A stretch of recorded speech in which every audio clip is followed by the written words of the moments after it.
Thanks for joining us for Issues and Answers. I'm Ian Boyne. Today we want to address the issue of rape, child sexual violence, domestic violence, some critical issues that are facing us as a nation. And we want to see what mechanisms does the government have in dealing with these issues. We have with us today the Director of the Victim Services Division of the Ministry of Justice, Reverend Osborne Bailey, and he'll be telling us what his division is doing and what it is set up to accomplish. We thank you so much for your company.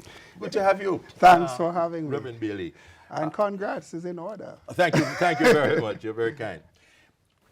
We are in a crisis when it comes to our children and our women. And one of the things people want to know, Reverend Bailey, is how is the government dealing with, does the government have structures to deal with the issues of child sexual violence, sexual abuse, and these matters?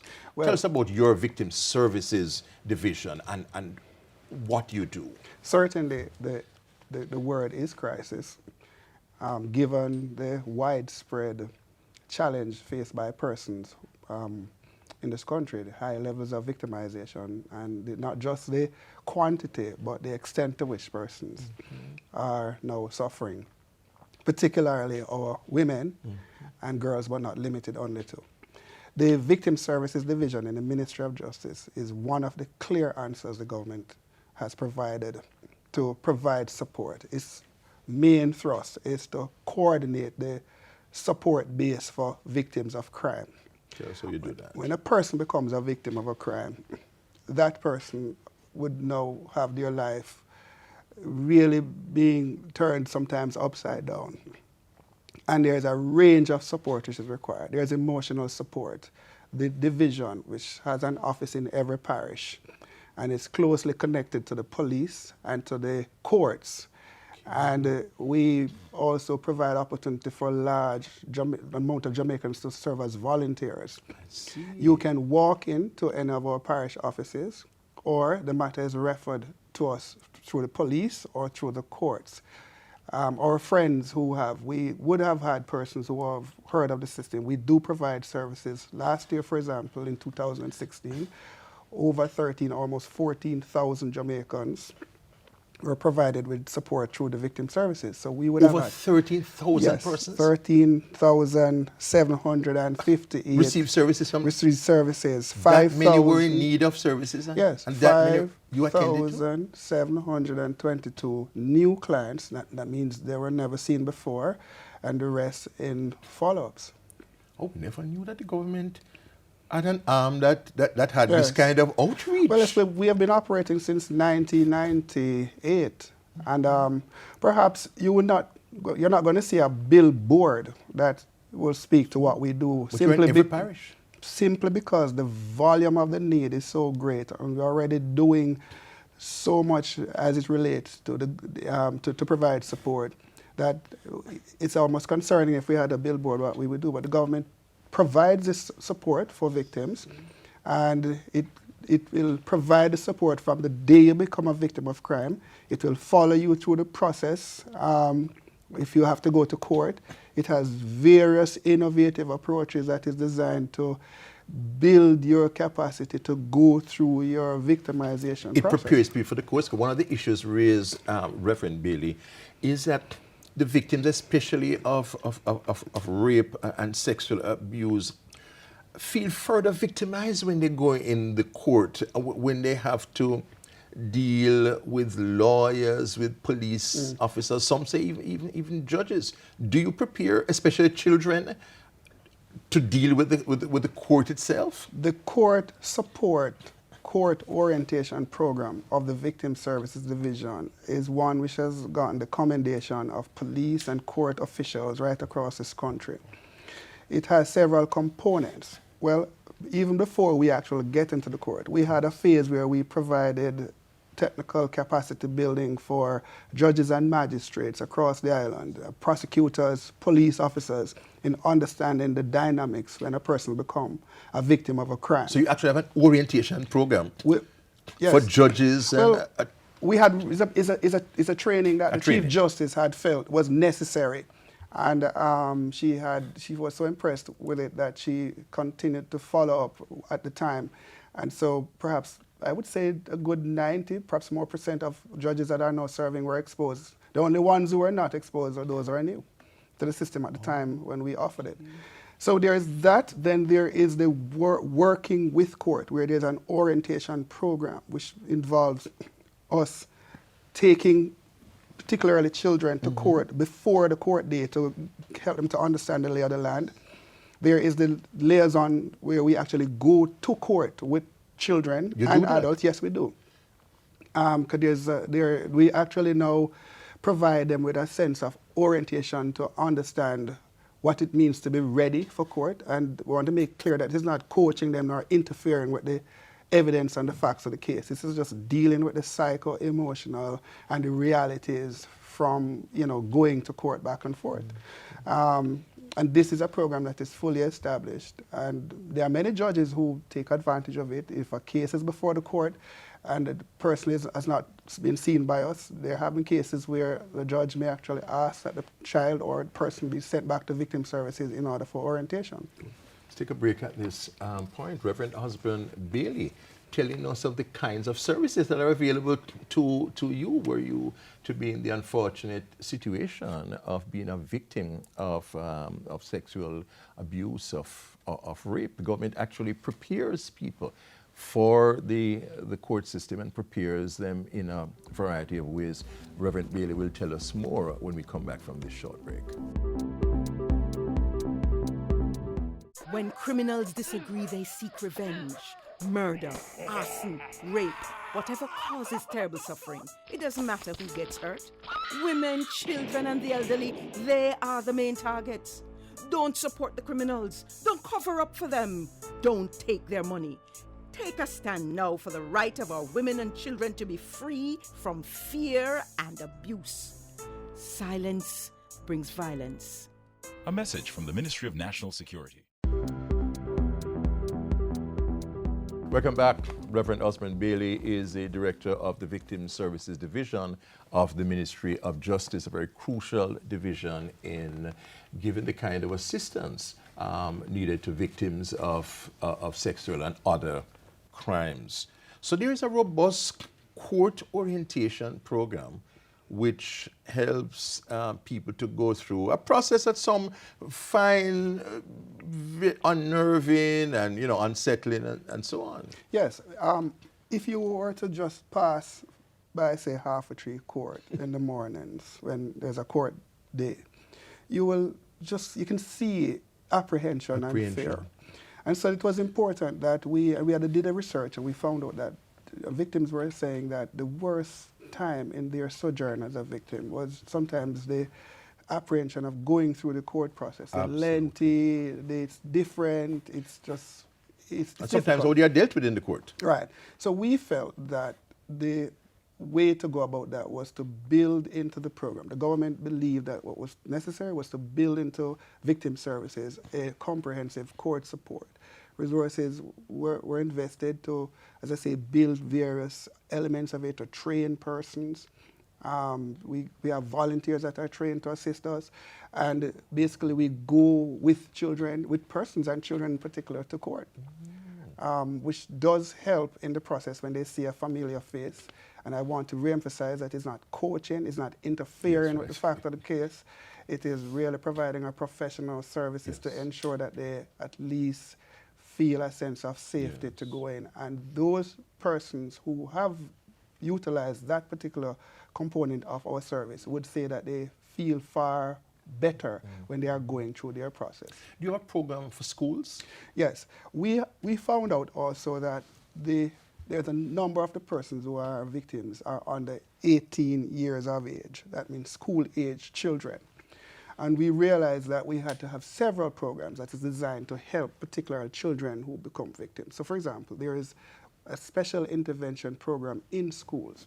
And this, we bring in peer counselors and parents into an arena where we provide them with capacity to understand, identify, and help persons who are victims of crime. Because sometimes the first person these children will talk to is a friend. And then the next move is to how do you tell a parent. And we build capacity in parents to understand the kind of parent they need to be so that children can feel comfortable to come to talk to them. We also realize that a number of children were being victims of sex crime, and it's traumatic. And we felt we needed to bring just these victims into group counseling to be able to deal with some of the issues. We call it an overcomers program. Instead of perceiving and going through life as a victim, despite the fact that you were a victim of a crime, you can perceive and go through life as an overcomer, and hence the name of the program. We have what is also called a cultural resocialization program, because we recognize that over time, people, as they are exposed to violence, they literally begin to become enculturated to accept it as the norm. Desensitized. They become extremely desensitized. It's not like a broken bone that you can see. It is something that is happening in their psyche. So cultural resocialization is an attempt to bring children in particular out of their immediate surroundings. It's a one day, but it's a very intense program to appreciate that there are some dynamics that they would need to come into counseling for. Out of these cultural resocialization sessions, children eventually now come back into counseling one-on-one. They'd realize that there is the need for counseling, and it is not the norm to live a life as a victim. Yes. Tell us about some of the other programs that you have that are impactful. Well, we have a West Kingston Satellite Counseling Center. We realized that West Kingston required a unique, individual set of options to approach counseling. So and that came after May 2010? It came after May 2010, and it actually has come out of the report as one of the things that needs to be strengthened, and the government is making effort now to strengthen the capacity of the West Kingston Counseling Center to provide support. We are bringing on board a clinical psychologist. The government is bringing on board a researcher to be able to collate some of the data. And there are a number of other things that we're doing. Where government is currently helping through resources, through victim services, to develop and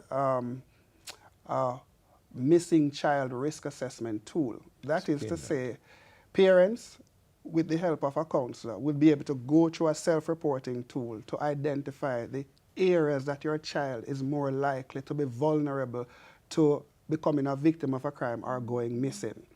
And with the self-reporting tool, it's called a Missing Child Risk Assessment tool, you will be able to identify those areas in your child's life when they are most vulnerable, whether it is the hours or the time or when they are in the presence of, with a view to tighten up the security around each child. It's a very innovative concept, we believe. When it gets out there, when it is finished, it will help it become a very useful tool. Yes. Are there some new worrying trends that you are seeing as people were, observing what is happening in this area?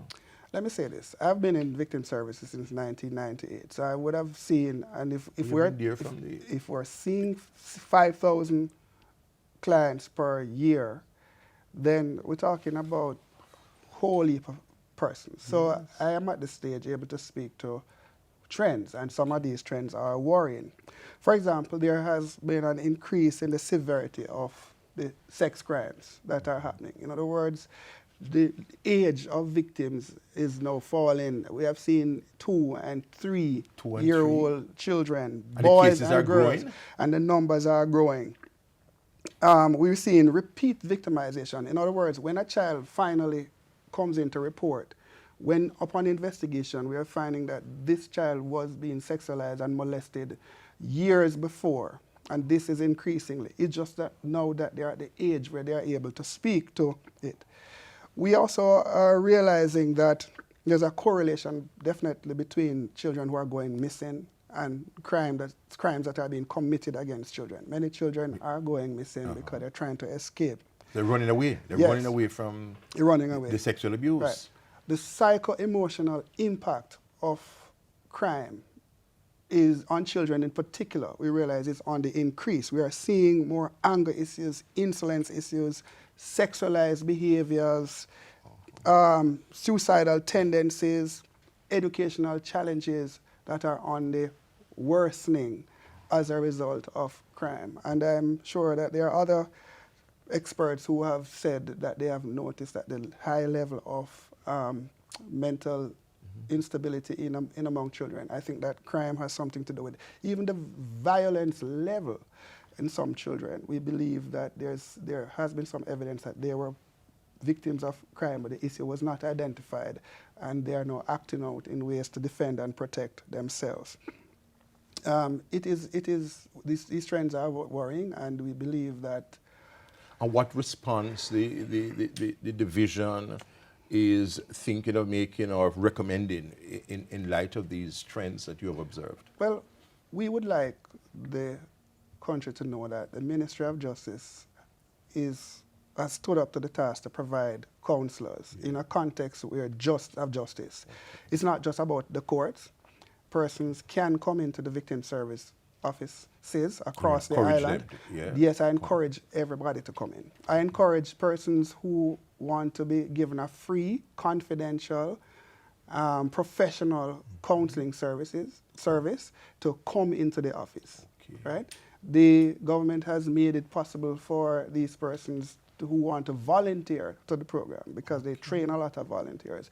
So those persons who would want justice and don't know how to help people to get justice can volunteer their time. So church groups, community groups, can come and volunteer time. Tertiary institutions that provide training for persons who do counseling can come in and volunteer their time. And even if you cannot counsel, there are a number of other support things. You can go with a child to court. You can come in to help with some of the administrative matters. There are a number of volunteers on a monthly basis that help us to provide, hence why small staff, this is under 60, can help to provide the kind of support that we do in terms of numbers. We believe in healing and justice for all victims of crime, so there's no discrimination with regard to gender orientation or whatever it is. There is neutrality in how we provide support for non-judgmental approach. Non-judgmental. It's a professional counseling services that is provided by the government. And with specialized capacity to provide counseling for small children in our child counseling programs, play therapy, and so on. It has gotten commendation from victims. We have a 95-96% rating among the persons who we serve. 95-96% rating among the persons who are provided with the service say that their sojourn was made better by a meeting with the operatives from victim services. Victim Services Division of the Ministry of Justice, obviously doing a very important job and has an important role in a society that faces a crisis in this area. Its director, Reverend Osman Bailey, has been our guest on Issues and Answers. Next week I'll be back. Until then, Ian Bourne wishing you a pleasant day.